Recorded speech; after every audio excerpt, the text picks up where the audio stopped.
IAS बाबू studies में आप लोग का स्वागत है। आज क्लास फर्स्ट है, फर्स्ट क्वेश्चन नहीं है, बहुत दिन पहले से कर रहा है, छोड़ रहा है। पहले तो हमारा चैनल वाइज सभी लोग को याद होना चाहिए, आईएएस बाबू स्टडीज। मैं ये नहीं कहूँगा कि आप लोग सब्सक्राइब करिए, मैं ये नहीं कहूँगा कि आप लोग लाइक कीजिए, मैं ये भी नहीं कहूँगा कि आप लोग शेयर कीजिए, लेकिन मैं ये जरूर कहूँगा कि आपको जो वीडियो में दिखाया जा रहा है, पढ़ाया जा रहा है, वो जरूर देखिए और बढ़िया से समझिए। तो एक साल के हिसाब से शुरुआत किया जाता है। आज खुदा ने मुझसे पूछा, तेरा हंसता हुआ चेहरा उदास क्यों है? खुदा से ज्यादा प्रेम मोहब्बत है ना। आज खुदा ने मुझसे पूछा, तेरा हंसता हुआ चेहरा उदास क्यों है? तेरी आंखों में प्यास क्यों है? जिसके पास तेरे लिए वक्त नहीं, वह तेरे लिए खास क्यों है? तो ध्यान से, तो ठीक है। तो जितना अगर मान लीजिए कोई बंदा अगर आपको इग्नोर कर रहा है ना, तुरंत बात मारो, साइड हटाओ। समझ में आ रहा है कि नहीं? अब उससे ज्यादा खास समझ के अगर अपना खास का मतलब खास टाइम अगर बर्बाद कर रहे हो तो बेकार है। अगले दिन फिर खुदा से मेरी लड़ाई होगी, इसके लिए ध्यान देना, ठीक है? फिर ये लाइव खूब लंबी चलेगी, अभी ये स्टार्ट है, ठीक है? तो ये चैनल है, इस चैनल को आप सब्सक्राइब मत कीजिएगा, ना लाइक कीजिएगा, ना ही शेयर कीजिएगा, लेकिन पढ़िएगा जरूर। चलो डायरेक्ट इनडायरेक्ट स्टार्ट कर रहे हैं। क्या? Direct speech and indirect speech. Direct speech, indirect speech.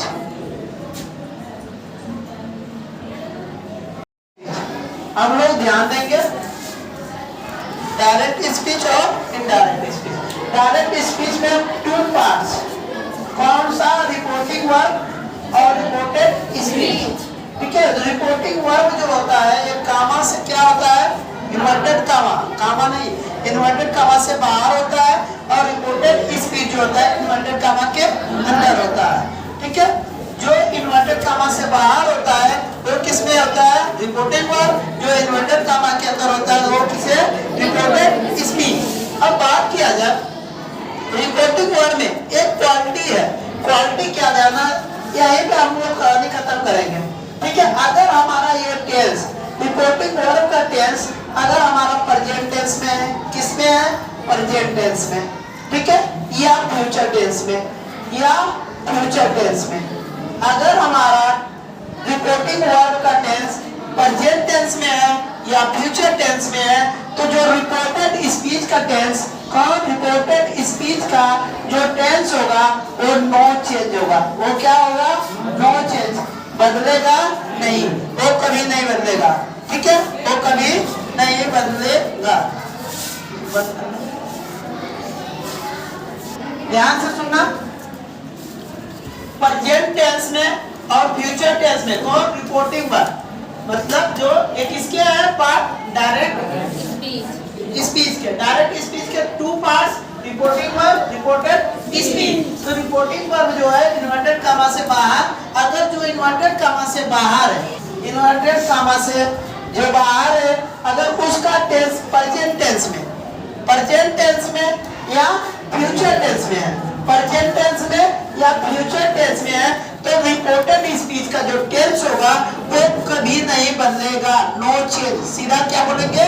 No change. अब कहानी ये थोड़ा सा ट्विस्ट आती है कि रिपोर्टिंग स्पीच का टेंस कोई शब्द नहीं बदलेगा, ऐसा मैंने नहीं कहा। रिपोर्टिंग वर्ब का जो खाली टेंस नहीं बदलेगा, लेकिन जो और भी शब्द होंगे वो शब्द चेंज होंगे। कौन कौन सा? जैसे अगर मान लीजिए हमारा ये छोटा सा ट्रिक, सन मीन्स बेटा, सन ये क्या है? सब्जेक्ट। ये क्या है? सब्जेक्ट। ये क्या है? सब्जेक्ट। वो क्या है? ऑब्जेक्ट। वो क्या है? ऑब्जेक्ट। यन क्या है? नो चेंज, ठीक है? No change. अब बात किया जाए, अगर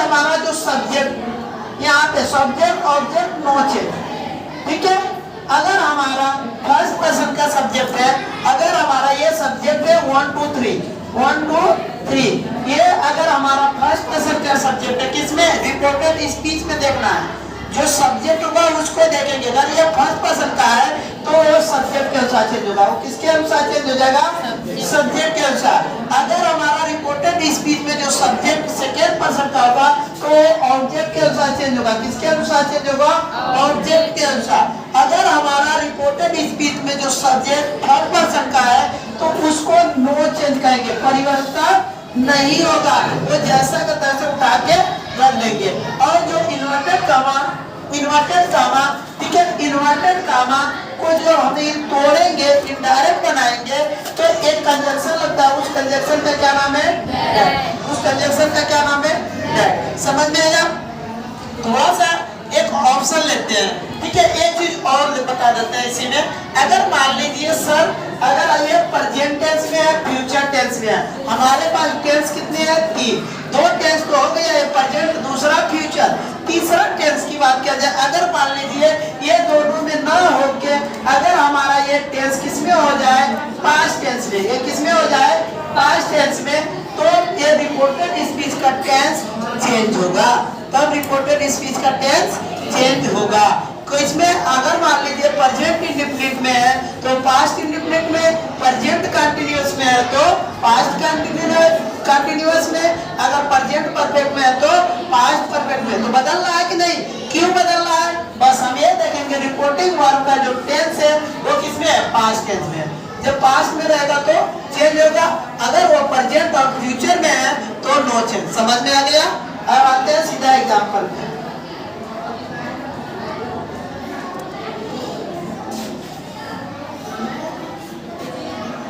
हमने एक एग्जाम्पल लिया डायरेक्ट में, इसको शॉर्ट में लिखेंगे डायरेक्ट स्पीच, या डीएल लिख दे तो डायरेक्ट नरेशन समझ जाना, ठीक है। ठीक है, अगर हमने एक एग्जाम्पल लिया, he said to me, inverted comma में हम लिखेंगे we are going to our school. We are going to our school।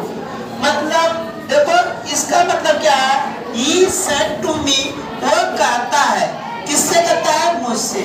वो मुझसे कहता है हम कहाँ जा रहे हैं? अपने स्कूल। हम अपने स्कूल जा रहे हैं। पहली बात किया जाए, जब भी डायरेक्ट इनडायरेक्ट बनाना, सबसे पहले हमें टेंस को पकड़ना है। टेंस पकड़ लेंगे तब काम हमारा हो जाएगा। तो हमने बोला इन्वर्टेड कामा का जो ये बाहर का है इसे क्या बोलेंगे? Reporting verb. पूरा स्पेलिंग लिख दिया जाए, रिपोर्टिंग वर्ब। और इन्वर्टेड कामा के जो अंदर है उसे क्या बोलेंगे? Reported speech. मैंने बोला बेटा कि रिपोर्टिंग वर्ब का टेंस देखेंगे कि किस टेंस में? 3 टेंस, प्रेजेंट, पास्ट, फ्यूचर। तो रिपोर्टिंग वर्ब का टेंस किस में है? ये देखो said। उसके कैसे पहचानेंगे? हमने बोला हिंदी में पहचानने के लिए पहचानने का तरीका होता है कि जिन हिंदी वाक्य के अंत में था, ई, ए आए तो किस में होगा? पास्ट टेंस में। जिन हिंदी वाक्य के अंत में है, वो आए तो किस में होगा? प्रेजेंट टेंस में। जिन हिंदी वाक्य के अंत में गा, गी, गे आए तो किसमें? फ्यूचर टेंस में। तो हिंदी में तो हम पहचान लिए, लेकिन इंग्लिश में पहचानेंगे कैसे? तो इंग्लिश में पहचानने के लिए हमारे पास 2 ट्रिक होती है। एक तो होती है कि हेल्पिंग वर्ब से पहचान जाएंगे, एक किससे? हेल्पिंग वर्ब से। दूसरा होता है मेन वर्ब। कौन सा? Main verb. अगर बेटा देखो he said to me, क्या यहाँ पे हेल्पिंग वर्ब दिया है? नहीं। हेल्पिंग वर्ब कौन सा? जो सब्जेक्ट का हेल्प करे, मदद करे, सहायक, सहायता प्रदान करने वाला ही को क्या कहते हैं? सहायक। वैसे बोला जाए अपने भाषा में तो असिस्टेंट। क्या बोलते हैं? असिस्टेंट। जो एक दूसरे का क्या करे? सहायता प्रदान करे। तो यहाँ सब्जेक्ट का सहायता कौन प्रदान करता है? Helping verb. तो यहाँ पे हेल्पिंग वर्ब तो है नहीं, is, was, were, shall be, will be, ये सब है, हैज है, ये सब है, हैड है, कोई नहीं है क्या? Main verb. तो मेन वर्ब का काम क्या होता है? मुख्य क्रिया जिसको बोलते हैं। मेन वर्ब का क्या कार्य होता है कि किसी काम, देखो अगर उसका डिफिनेशन बोले, कोई पूछे मेन वर्ब किसे कहेंगे, तो आप बोल सकते हैं मुख्य क्रिया को किसी काम का करना या होना पा जाए, जिससे ये पता चले कि सब्जेक्ट क्या कोई काम कर रहा है या करने का प्रयास कर रहा है। समझ में आ रहा है? कार्य का करना या होना पा जाए उसे क्या कहते हैं? Main verb. उसे क्या कहते हैं? Main verb. तो यहाँ पे सैड से का ही सेकंड फॉर्म है ना, तो हमने बोला अब देखो ये सैड है तो ये किसमें है? Past indefinite. हमने बोला टेंस को पहचानने के लिए बता दिए थे, पहले बताया था ना कि जब हम देखेंगे मेन वर्ब से स्टार्ट है, हेल्पिंग वर्ब नहीं है, मेन वर्ब का यदि सेकंड फॉर्म, तो पूरे टेंस में एक ही है। कौन सा टेंस है? तो पास्ट इंडेफिनिट। कौन? Past indefinite. Past indefinite. तो पास्ट इंडेफिनिट टेंस है, तो मुझे इंडेफिनिट नहीं लेना बेटा, मुझे इससे नहीं मतलब है, मुझे किससे मतलब है? पास्ट टेंस में। हमने बोला क्या बोला था कि अगर हमारा रिपोर्टिंग वर्ब का टेंस पास्ट टेंस में तो ये बदलेगा कि नहीं बदलेगा? बदलेगा। एक चीज और बताया था, अगर हमारा ये चीज जो सैड टू है, अगर इसके साथ ऑब्जेक्ट है तो ये चेंज होगा। अगर मान लीजिए से है, से टू है, तो ये चेंज हो गया टेल में। किसमें चेंज होगा? टेल में। अगर ये हमारा सेज टू है तो ये चेंज हो जाएगा टेल्स में। बेटा टेल को टेल ही लगाना, टेल को क्या लगाना? टेल ही लगाना, लेकिन इसमें यस है ना, तो यस इसमें लगा देना। अगर ये हमारा सेड टू है, क्या है? सेड टू, तो ये हो जाएगा टोल्ड में। किसमें हो जाएगा? टोल्ड में। ये समझ में आ रहा है? तो यहाँ ना तो से लिखा है ना सेज लिखा, लिखा क्या है? Said to. तो ये किसमें कन्वर्ट होगा? सेड में। किसमें कन्वर्ट होगा? सेड में। सेड में? टोल्ड में। किसमें? बोल ही ना रहा भाई, पीछे बोलो, बोलने में पैसा लग रहा है। किसमें चेंज होगा? टोल्ड में। अब डायरेक्ट से हम बनाएंगे इनडायरेक्ट। किसमें बनाएंगे? इनडायरेक्ट स्पीच में। तो देखो ही का तो ही, सेड टू चेंज हो गया किसमें? टोल्ड में। He told me, he told me, inverted कमा होता, कंजक्शन लगा क्या? That. He told me that. ठीक है। वी देखो फर्स्ट पर्सन का सब्जेक्ट है, वी किसमें? तो फर्स्ट पर्सन। हमने जब भी बोला पर्सन की बात किया जाए, पर्सन के तो 3 पर्सन होते हैं। कौन कौन सा? तो देखोगे फर्स्ट पर्सन, सेकेंड पर्सन, ठीक है, और थर्ड पर्सन। फर्स्ट पर्सन का जो सब्जेक्ट होता है कौन कौन सा होता है? आई और वी। सेकेंड पर्सन में कौन होता है? यू, योर, योर्स, ठीक है, इसमें असली जगह। थर्ड पर्सन में ही, सी, इट, ठीक है, दे, बीज, दोज, नेम, इटीसी लिख देते हैं। क्या लिखते हैं? इटीसी। तो देखो आई और वी, तो कौन है? वी। तो वी है बेटा ना, तो मैंने बोला था सन याद रखना। क्या? सन। सन 1 2 3 फर्स्ट पर्सन का सब्जेक्ट, तो किसके अनुसार बनेगा? सब्जेक्ट। तो इसमें सब्जेक्ट ये है कि ये है? कौन मुझसे कहता है?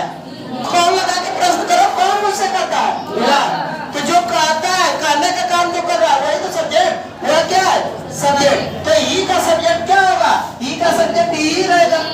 ही का सब्जेक्ट ही रहेगा। अब ही, अब यहाँ पे देखो एक टेंस में आर, आर से हो गया प्रेजेंट टेंस, आर से हो गया प्रेजेंट टेंस, लेकिन आउट दिया प्लस आईएनजी दिया। तो मेन वर्ब में जब आईएनजी लगता है तो वो क्या रहता है?